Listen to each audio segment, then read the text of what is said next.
Hello there. Guess what?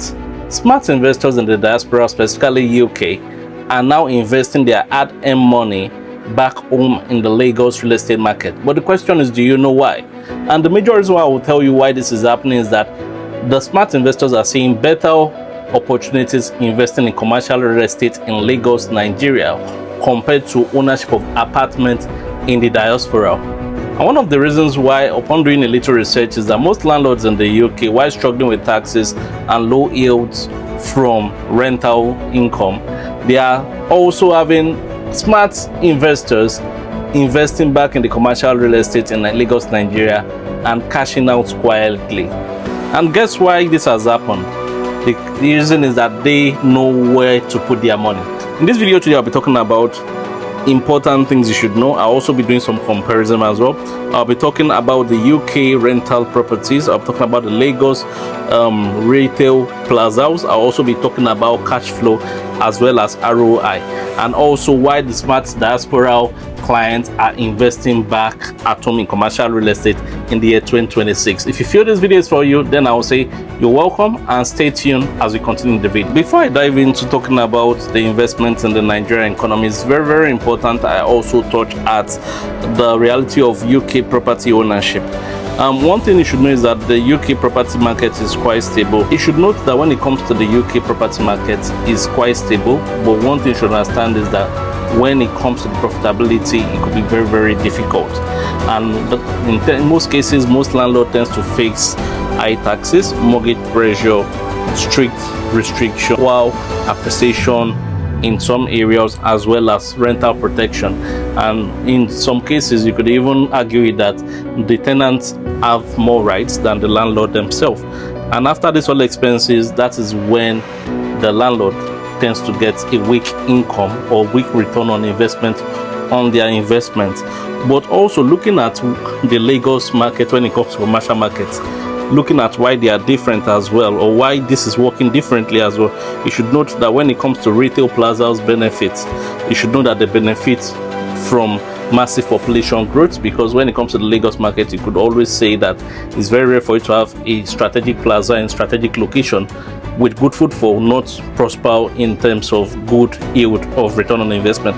And there's also constant business activity, high footfall like I said earlier on, and also inflation adjusted rent. So the rent is not just this, is adjusted based on inflation, which your landlord will constantly do on a yearly basis. And one thing you should also realize is that most properties, when it comes to the commercial retail ownership, it comes finished, and also with it coming finished, it means you can start earning almost immediately. And also one thing about the commercial market in the Nigerian economy today is that businesses need visibility, and in as much as your location in which you've bought strategically is visible, then you could create more demand for income for yourself.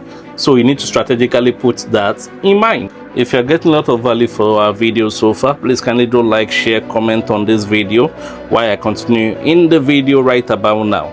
Now the question you should ask yourself is this: I've spoken little about the UK property market. I've also spoken about the Lagos commercial market as well when it comes to retail plazas. But the question now is that how come the plazas tends to outperform residential locations? This you need to put in your mind is very important, because when it comes to the business side, you should know that it comes with a signed longer lease. In most cases, I've seen businesses that will be like, for business agreement, let's do 5 years, let's do 10 years, let's do 20 years.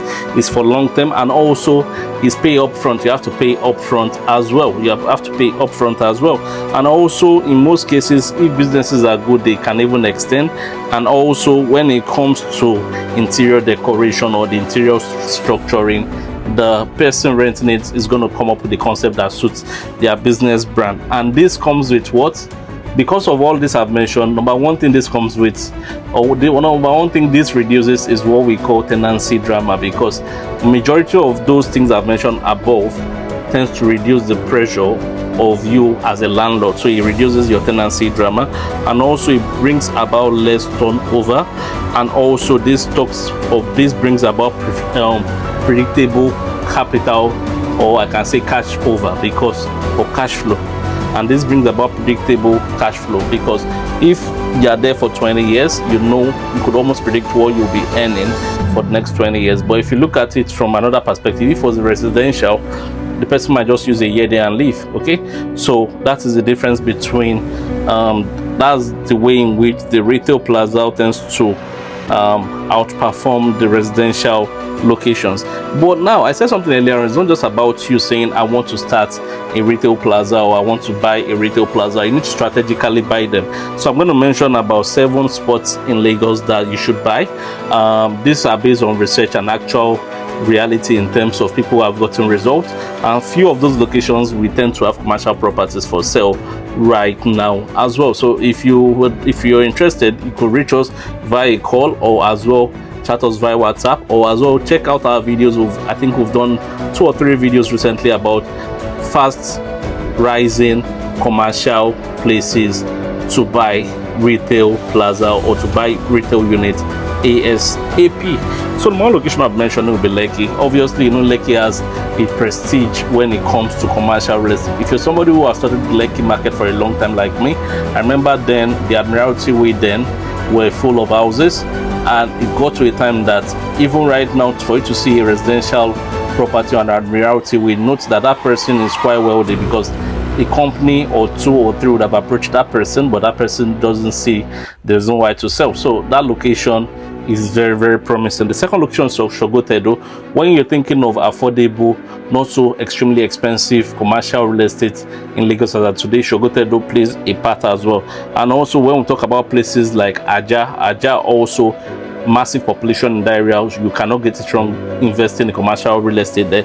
Now let's move over to the Chevron axis as well. So when you talk about the mixture of commercial and residential in a particular location being saturated, I will say that's another point in time, because it's like a mix. You cannot really say this part of Chevron is commercial, this part is residential. They are saturated, they are scattered around, but most people who invested in commercial real estate in that place, they still make their money off it. Now let's go to the mainland axis. Usually I will say 3 places comes to my mind. Number 1 place is Ikeja. You cannot talk about Lagos without talking about Ikeja when it comes to commercial real estate.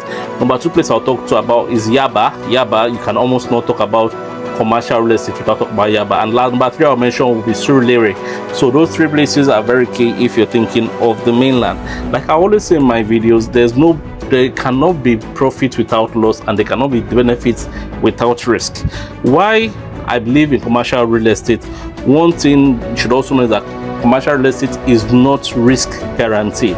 It's not risk guarantee, and there are some challenges that might come with that. Number 1 is power issues. You and I know that power is a major issue in the Nigerian economy as that today, so you need to know that this would definitely be a problem. Tenants can default as well. Example, they've agreed 20 years, they will pay every 5 years, and they can decide to cancel it. Economic instability, if the tenant is not making money and the economy is unstable, the tenants will find difficult also in that location. Poor management as well. I've seen this happen a lot, because most people just do things based on their own way. At the end of the day, if you don't properly manage it, they can end up destroying your property, and the cost of you fixing it when they leave might be excessive. And also infrastructural problems is also another important part, because if the infrastructures are not there, then the location might not be encouraging. Example, you built a sort of retail plaza, or you hired or you rented a retail plaza or bought one in the bush, for instance. If the road doesn't get there, you cannot get an high footfall. So no matter one thing you should think about commercial real estate is this: if you don't get it right from the onset, you can never get it again. If you don't get it right from the onset, you can never get it again. Now I've come to the end of the video, and I would like to ask an important question. Would you rather save your money in that account, or invest in residential real estate in the diaspora, whereby it gives you little income, or you want to take that greater risk by testing out or adding commercial real estate to your portfolio with better return on investment? Let me know what your answer will be in the comment section. And if you love what we share on this channel, kindly do always like, share and comment on this video. So let's see you again. Thank you and good night.